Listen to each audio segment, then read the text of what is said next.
रोज बाटे मोहनीन कर बोलत धन धाबा चलो रोज बाटे गहकीन कर बोलत धन धाबा चलो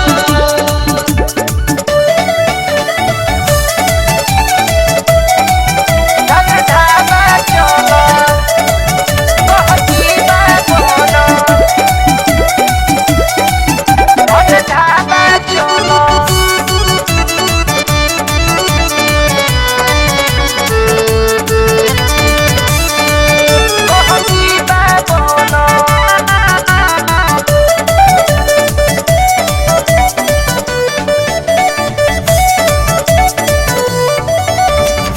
लोही का पढ़ावे के बहनल सुतार हो अपने करेली चकल से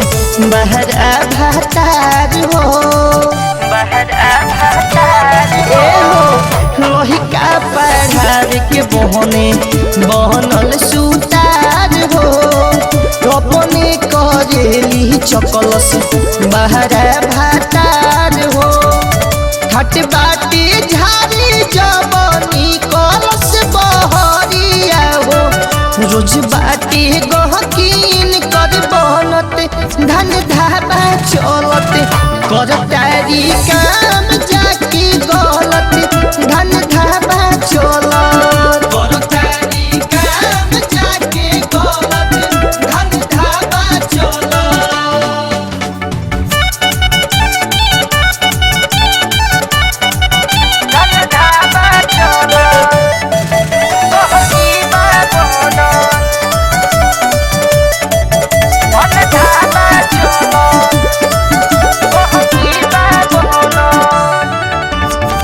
सासू से झगड़ा करस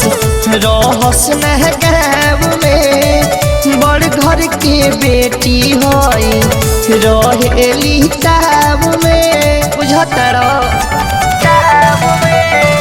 सासू से झगड़ा करस रहस न गाँव में बड़ घर के बेटी हई रहेली ताव में चहलस लचका के जब पतारी कमरिया हो दुनो कटोरा बाटे लड़त धन धाबा चलत रोज बाटे गहकीन कर बनत धन धाबा चलत